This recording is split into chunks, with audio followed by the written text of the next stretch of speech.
10월 6일 월요일. 밥상머리의 회복.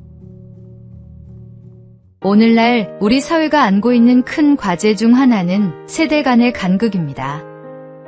그 이유 중 하나는 너무나 빠른 사회적 변화에 있습니다. 일제강점기와 전쟁, 산업화와 민주화, 그리고 IT혁명과 글로벌화까지 한 세대가 감당하기에도 벅찰 만큼의 변화를 우리 사회는 불과 몇십 년 만에 모두 겪었습니다. 60대 이상 세대가 공통적으로 기억하는 경험 중 하나가 있습니다. 바로 밥상머리 교육입니다. 과거에는 온 가족이 둘러앉아 식사하며 어른들은 삶의 지혜와 경험을 이야기했습니다. 그 자리는 단순한 식사가 아니라 조부모와 부모가 다음 세대를 이끌어가는 중요한 교육의 장이었습니다. 자녀들은 어른의 이야기를 들으며 삶의 길을 배웠습니다. 그러나 지금 우리의 밥상머리는 점점 사라지고 있습니다. 특히 바쁜 일상 속에서 가족이 함께 식탁에 둘러앉는 일이 줄어들면서 세대 간의 대화와 배움의 기회도 잃어가고 있습니다. 추석은 온 가족이 다시 모이는 귀한 시간입니다. 이 명절의 밥상머리는 더 이상 한 세대가 다른 세대를 가르치기만 하는 자리가 아니라 서로 배우고 존중하는 자리가 되어야 합니다. 조부모의 지혜와 부모의 경험, 자녀 세대의 새로운 생각이 함께 나눠질 때 세대 간의 간극은 좁혀질 것입니다. 오늘의 말씀. 집에 앉았을 때에든지, 길을 갈 때에든지, 누워있을 때에든지, 일어날 때에든지 이 말씀을 강론할 것이며, 오늘의 만나. 가족이 함께 모여 이야기를 나누는 밥상머리를 통해 세대 간의 지혜가 전수되는 은혜를 경험하십시오.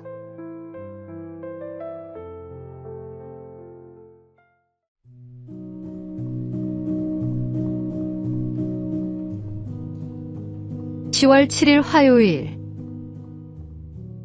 믿음과 실천의 조화. 어느 고요한 호수에서 작은 배로 사람들을 실어 나르던 한 노인 선원이 있었습니다. 그의 배에는 특별한 것이 하나 있었습니다. 바로 노의 양쪽에 새겨진 단어였습니다. 한쪽에는 믿음, 다른 한쪽에는 실천이라고 적혀 있었습니다.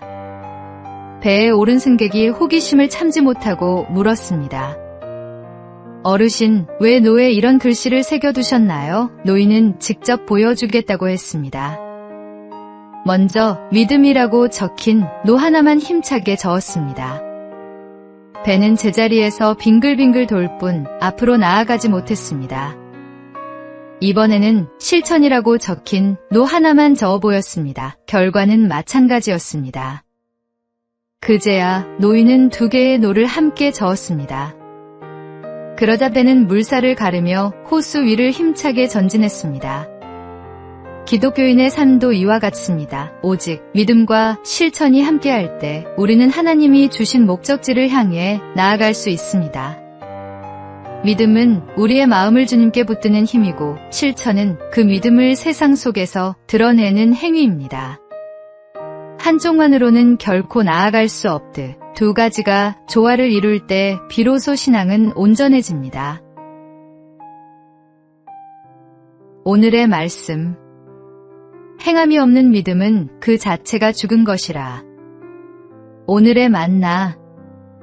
믿음의 고백 위에 구체적인 실천을 더하는 삶이 하나님 앞에서 온전한 신앙생활입니다.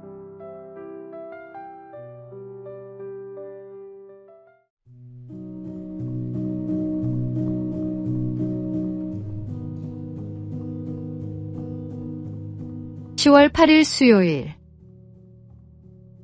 샘파이어의 메시지. 샘파이어라는 식물이 있습니다. 이 식물은 바닷가 절벽에서만 자랍니다. 바닷물 가까이 있지만 파도가 직접 덮칠 수 있는 곳에서는 결코 자라지 않습니다.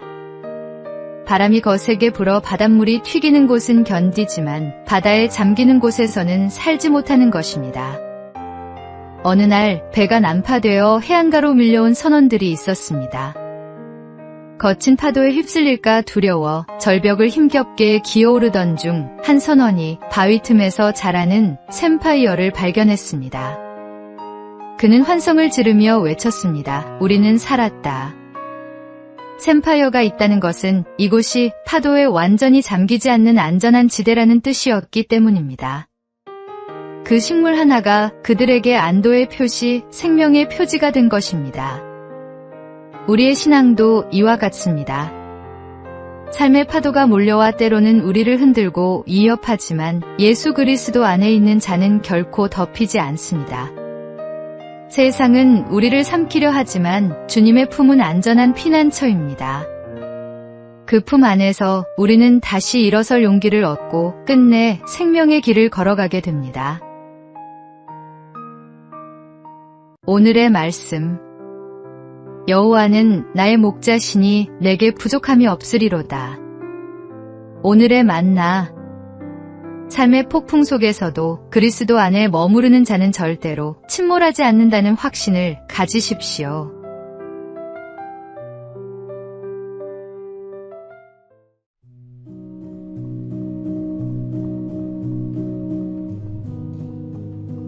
(10월 9일) 목요일. 사랑하고 또 사랑하다가.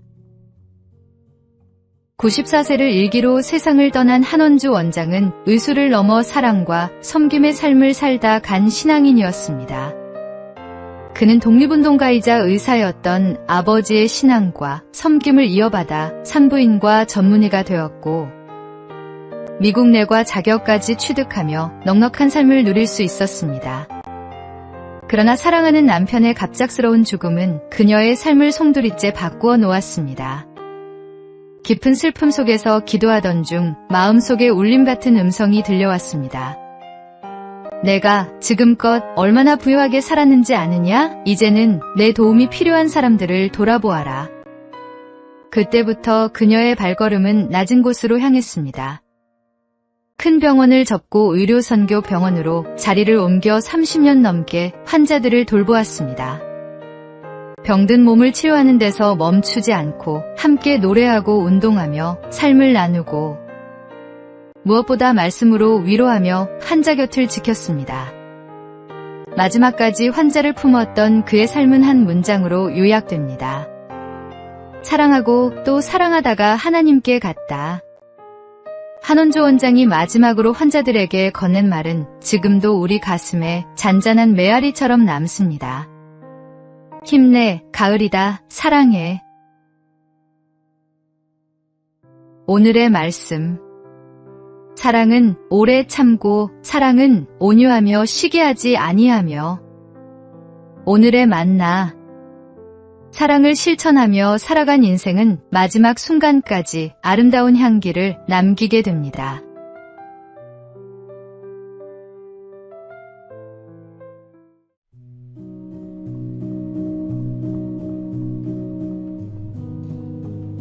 (10월 10일) 금요일.